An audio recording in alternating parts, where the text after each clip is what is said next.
Morning, welcome, Morning Mead. So here's what's on my mind this morning. You all know, if you've watched any of the videos, that I already did my voting. I went early and I voted. I'm in and out in like 40 minutes or something like that.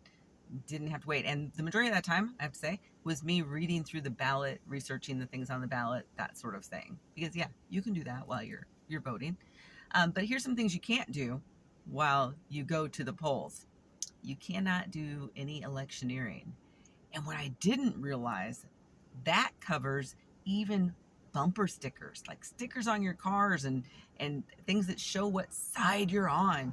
You can't be on your cars when you go to the polls in Nebraska. I don't know about anywhere else, but in Nebraska, that's the case. You cannot do that. So don't do that. I don't put things like that on my vehicle because it just messes up my car. I'm not going to do that.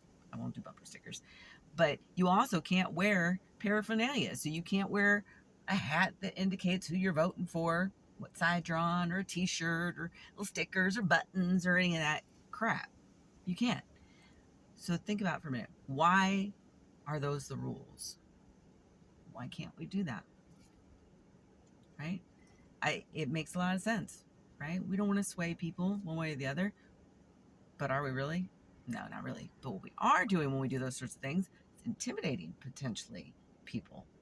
Intimidating them, especially if you happen to be in a place that's very strong on one side or the other. So I live in Nebraska, as you know, Republican dominated state. So that could be intimidating, right? Not to me. I don't give a shit about that. But generally speaking, something like that, a bunch of people all wearing their Trump crap. Yeah, I said it. When I go to the polls, that could be intimidating for some people, right? Like, it's not me.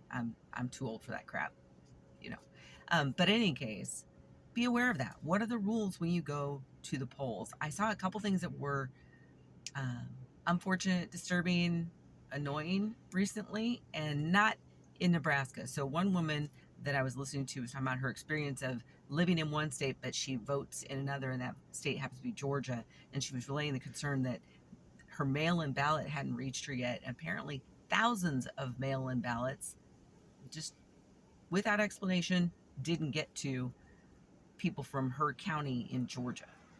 It's like, wait, what?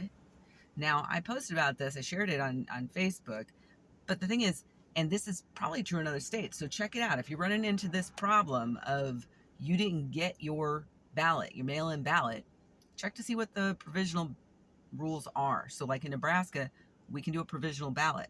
So if I don't get my mail-in ballot, I can go vote in person and say, hey, I didn't get it. I want to vote now. And that's perfectly fine to do. I can't vote twice. No, no, no. So if the ballot shows up, I can't like turn that in. That would be wrong. Cannot do that. But I can still go to the polls and I can request a provisional ballot and then vote that way. So maybe that's a rule in every state. I have no idea. I haven't researched all the states to find out what all the rules are. That's your job. You check that out in your state and see what the rules are if that's the case. I've mentioned before that in the state of Nebraska, we now have an ID rule. You have to show ID when you go to the polls to vote. Stupid. I've mentioned that before too, but also paid for. So you can go and get a Nebraska state ID so that, and for free, and then you can vote. You can go if you can't get your birth certificate so that you can get your Nebraska state ID. That can be paid for too. I don't know all the specifics about it. I just know, having researched it a little bit, that that's the case. So just know the rules before you go. Voting is tomorrow. Have a plan. Know what you're going to do. I was also listening to someone who said they went to vote in a rural area. I'm in a rural area. They went in a rural area to vote, and it took them 4 hours. I was like, holy crap. Why did that take 4 hours? I have no idea why it took 4 hours. Because I'm thinking rural area, it's usually a little slow. I don't have to wait that long. And I told you before, the one exception was a couple years ago, we took our son to vote for the first time. So we all went together, and yeah, we had to wait, but it wasn't 4 hours. We didn't wait 4 hours. That's insane. But necessary so you can vote. So take some snacks, be ready for it. Take some snacks. Maybe tag team that approach. If you've got kids and everything, have a friend watch the kids, then you watch the kids, and then you go vote.